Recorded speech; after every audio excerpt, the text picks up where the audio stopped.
después de la muerte, ¿qué? ¿Qué es el alma? La palabra corriente nefesú aparece 755 veces en el Antiguo Testamento. En Génesis 2:7, el significado primario es que posee vida. Nefesú, asiento del apetito físico, fuente de las emociones, asociada con la voluntad y la acción moral. También designa en pasajes a una persona. En cuerpos muertos, una última aplicación de nefesú es a un cuerpo sin vida. Generalmente se considera que la nefesú se aleja al producirse la muerte, pero la palabra misma nunca se usa para hacer referencia al espíritu de los muertos. Dado que la psicología hebrea no contaba con una terminología precisa, existe cierta superposición en el uso de nefesú. El griego psique corresponde a nefesú en el Nuevo Testamento. En los evangelios con significados similares, en ciertos casos, en los que indica vida, incluye más que la vida física, que cesa con la muerte. En los 4 evangelios, neuma, el equivalente de roaj, que denota el principio vital. Usado por el apóstol Pablo. En 12 ocasiones que Pablo menciona, 6 se refiere a la vida, 2 son personales y 4 psíquicas, de las que 3 representan el deseo. La restante indica emoción. Para los aspectos superiores de la vida, Pablo usa neuma. En este sentido, usa los adjetivos psíquicos y neumáticos.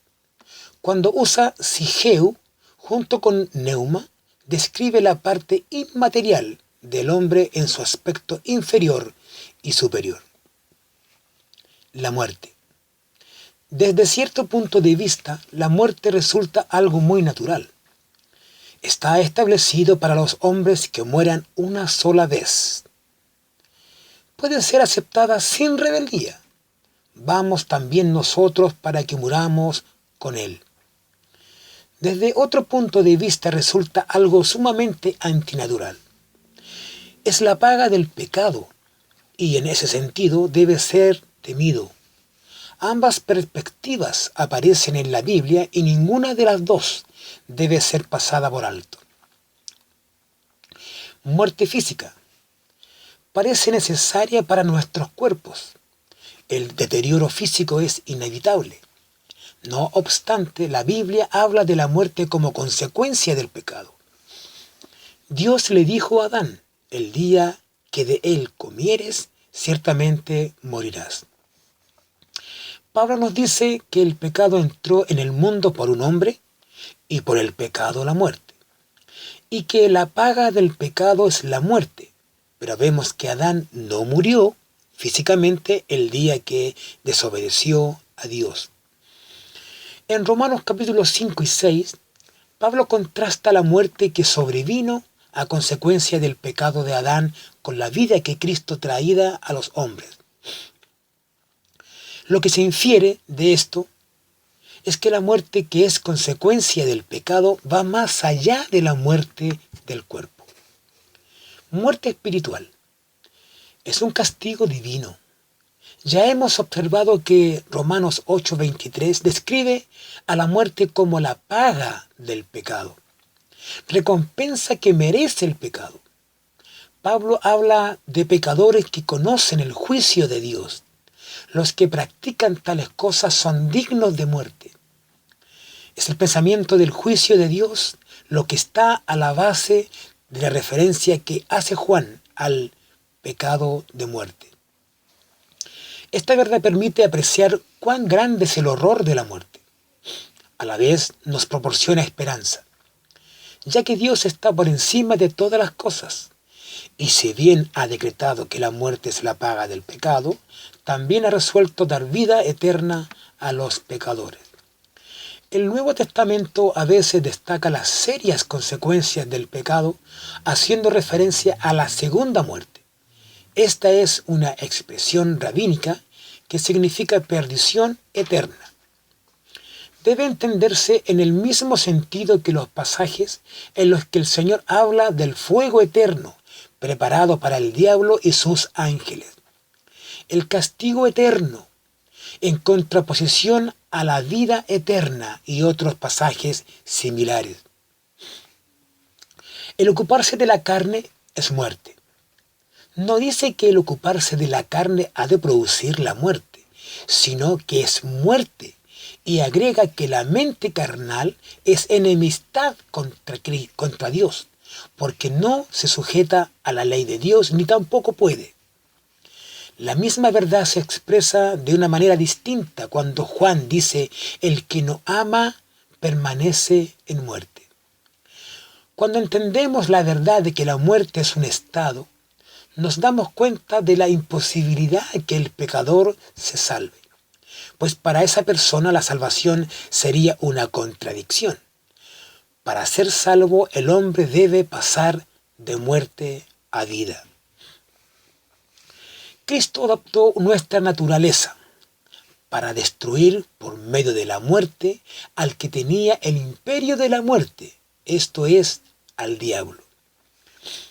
El poder del diablo siempre se considera como sujeto al dominio de Dios. De ningún modo tiene la muerte sujeta a su arbitrio en forma absoluta, aunque está que es la negación de la vida en su esfera natural. Cristo vino para poner fin a la muerte, como indica el pasaje de Hebreos. Fue por medio de la muerte que derrotó a Satanás.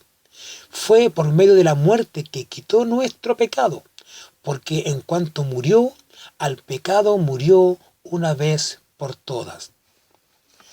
La muerte, enemigo supremo, símbolo de nuestra separación de Dios, el horror definitivo. Pero Cristo se ha valido de la muerte para librar a los hombres de ella. Murió a fin de que los hombres pudieran vivir. Llama la atención el hecho de que el Nuevo Testamento pueda decir que los creyentes duermen, en lugar de decir que mueren. Jesús cargó con todo el horror de la muerte, por cuyo motivo, para los que están en Cristo, la muerte ha sido transformada de tal forma que no es más que un simple sueño. La victoria que Cristo ganó sobre la muerte lo indica su resurrección. Cristo, habiendo resucitado de los muertos, ya no muere. La muerte no se enseñorea más de él. La resurrección es el gran acontecimiento triunfal y la gran nota de victoria en todo el Nuevo Testamento tiene su origen allí. Cristo es el autor de la vida, Señor así de los muertos como de los que viven. El verbo de vida o el logos de vida, su victoria sobre la muerte es completa y esa victoria está a disposición de su pueblo. La destrucción de la muerte es cosa segura. La segunda muerte no tiene potestad sobre el creyente. Con lo anterior, el Nuevo Testamento entiende la vida eterna no sólo como la inmortalidad del alma, sino en función de la resurrección del cuerpo. Gráfica definitiva y completa de la derrota de la muerte. No sólo existe un futuro glorioso, sino un presente glorioso. El creyente ha pasado de muerte a vida. Está libre de la ley del pecado y de la muerte. La muerte no lo puede separar de Dios. Jesús dijo: el que guarda mi palabra nunca verá muerte. Tales palabras no niegan la realidad de la muerte biológica, más bien nos encaminan hacia la verdad, de que la muerte de Jesús significa que el creyente ha salido completamente de aquel estado que es la muerte. En su momento atravesaremos la puerta que llamamos la muerte, pero el aguijón ha sido extraído. ¿Qué es la muerte? La Biblia se refiere a la muerte como el postrer enemigo que será destruido. Hebreos 2:15 habla acerca del temor de la muerte que experimentamos los seres humanos.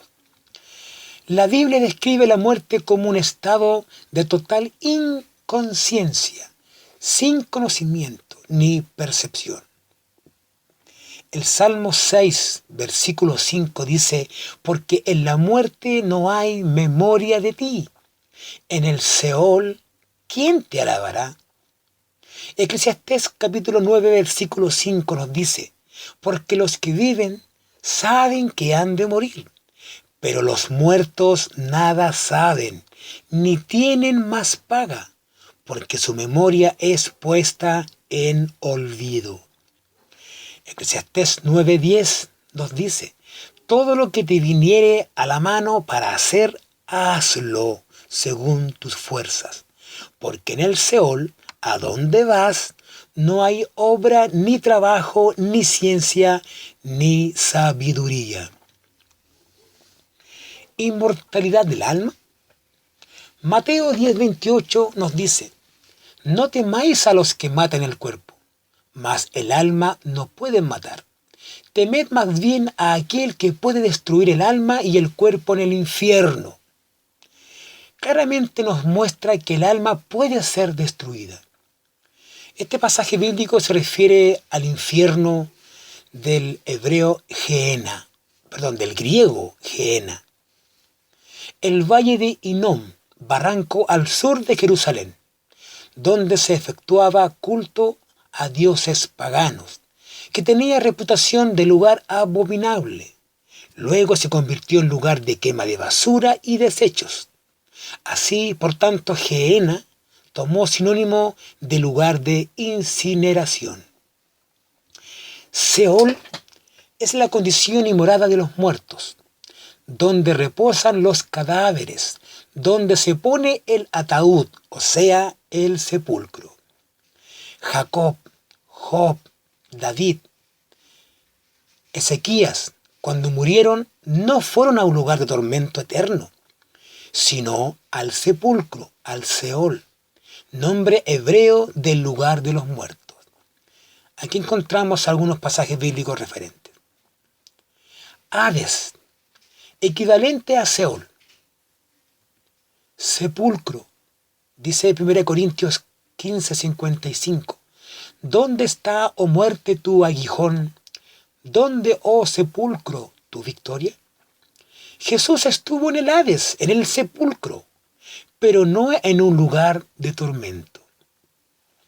Tártaro, que también significa infierno, se refiere al confinamiento o encarcelamiento de los ángeles caídos que esperan su juicio. Abismo mitológico en el cual los dioses rebeldes estaban confinados, aplicado solo a demonios. En la versión de los 70 se emplea Hades más de 100 veces y en la mayoría de los casos es traducción del hebreo Seol. Seol es el mundo subterráneo que recibe a todos los muertos. Es un país tenebroso donde no se recuerda a Dios. El Salmo 115:17 nos dice, no alabarán los muertos a Jehová, ni cuantos desciendan al silencio. ¿De dónde entonces proviene la enseñanza del alma inmortal? Se habla de la expresión alma inmortal. Sin embargo, en la Biblia no aparece por ninguna parte. Conviene preguntarse de dónde se originó. La supuesta inmortalidad del alma comenzó en el antiguo Egipto y Babilonia. La creencia de que el alma continúa existiendo después de la desaparición del cuerpo es especulación. Las Sagradas Escrituras no enseñan este concepto. Los judíos conocieron la creencia de la inmortalidad del alma, debido al contacto con el pensamiento griego, especialmente por medio de la filosofía de Platón, principal exponente. Este a su vez la tomó de los misterios órficos y eleusinos, extraña mezcla de los conceptos babilónicos y egipcios. El filósofo griego Platón fue discípulo de Sócrates y enseñaba que en el momento de la muerte el cuerpo y el alma inmortal se separaban. En cambio, el antiguo pueblo de Israel tenía una perspectiva muy diferente. En mayor o menor grado, han influido en todos nosotros el concepto griego de Platón, acerca de que el cuerpo muere, pero el alma es inmortal. Immanuel Kant, en su Razón Práctica, Inmortalidad del Alma, agnóstico, dice: a Dios no se conoce, sino que se siente. Esta idea es contraria al conocimiento de los israelitas y no se encuentra en ninguna parte del Antiguo Testamento. Los primeros cristianos proclamaron el Evangelio al mundo greco-romano, pero al mismo tiempo la mayor parte del cristianismo fue recibiendo la influencia de los filósofos griegos. Como resultado, para el año 200, la iglesia establecida sostuvo una controversia acerca de la inmortalidad del alma. Uno que recibió la influencia de los pensadores griegos fue Orígenes. Las especulaciones acerca del alma que existían en la iglesia post-apostólica se debieron en gran parte a los conceptos de la filosofía griega. Esto es evidente porque Orígenes aceptó la doctrina de Platón acerca de que el alma había preexistido como una mente pura y que después, por haber caído de la gracia de Dios, se enfrió y se convirtió en el alma, cuando debido a su mundanalidad dejó de participar del fuego divino. La historia secular nos muestra que el concepto de la inmortalidad del alma es muy antiguo y está ligado a muchas religiones paganas. No es una enseñanza bíblica, ni hebrea, ni apostólica. Hace muchos años, Job también se preguntó lo mismo que nosotros nos preguntamos. Si el hombre muriere, ¿volverá a vivir? Ahí mismo Job dio la respuesta: todos los días de mi edad esperaré hasta que venga mi liberación. Entonces llamarás y yo te responderé. Cuando una persona muere, queda totalmente inconsciente hasta que Dios la llame y la saque del sepulcro, restaurándole la vida. Jesucristo nos prometió: yo soy la resurrección y la vida. El que cree en mí, aunque esté muerto, vivirá. Y en Juan 3:16, uno de los pasajes más conocidos de la Biblia, podemos leer: para que todo aquel que en él cree no se pierda, mas tenga vida eterna. Característica particular de la resurrección: los muertos resucitarán siguiendo una secuencia en un orden determinado, de acuerdo con un plan. No resucitarán todos simultáneamente. Dice 1 Corintios 15, 20 al 23. Ahora Cristo ha resucitado de los muertos, primicia de los que durmieron es hecho, porque por cuanto la muerte entró por un hombre, también por un hombre la resurrección de los muertos. Porque así como en Adán todos mueren, también en Cristo todos serán vivificados, pero cada uno en su debido orden. Cristo, las primicias, luego los que son de Cristo en su venida. El apóstol Pablo nos explica que para ser resucitados a la vida eterna es necesario que tengamos el Espíritu Santo. Dice Romanos 8:11. Si el Espíritu de aquel que levantó de los muertos a Jesús mora en vosotros, el que levantó de los muertos a Cristo Jesús vivificará también vuestros cuerpos mortales por su Espíritu que mora en vosotros.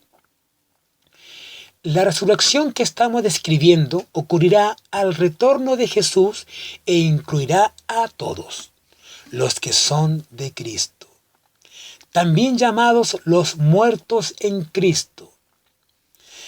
serán aquellos que han entendido que la salvación solo viene por medio de Jesucristo y hayan mostrado su creencia y su fe mediante el compromiso del arrepentimiento, el bautismo y la obediencia a Dios. Serán los que hayan sido guiados por el Espíritu de Dios. Como ya lo hemos estudiado, al regreso de Cristo, estas personas serán transformadas y heredarán la vida eterna.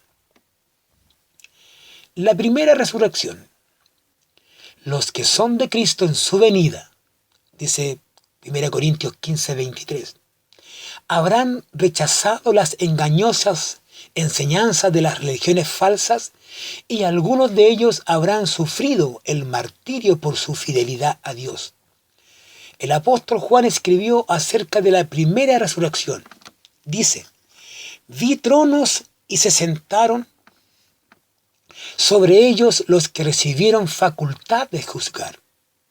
Y vi las almas de los decapitados por causa del testimonio de Jesús y por la palabra de Dios, los que no habían adorado a la bestia ni a su imagen, y que no recibieron la marca en sus frentes ni en sus manos, y vivieron y reinaron con Cristo 1000 años. Pero los otros muertos no volvieron a vivir hasta que se cumplieron 1000 años. Esta es la primera resurrección. Nos dice Apocalipsis 24 al 6. Bienaventurado y santo el que tiene parte en la primera resurrección. Es claro que algunos no volverán a vivir hasta después de los 1000 años del reinado de Cristo. La primera resurrección es la de aquellos que recibirán la vida eterna antes de ese periodo, en el momento en que Jesucristo regrese. Según este pasaje, los otros no volverán a vivir hasta 1000 años después. Si habría de ocurrir solamente una resurrección, Juan se hubiera referido simplemente a la resurrección. El hecho de que sea llamada la primera resurrección nos indica que cuando menos habrá una resurrección más. Dios les bendiga. Después de la muerte, ¿qué?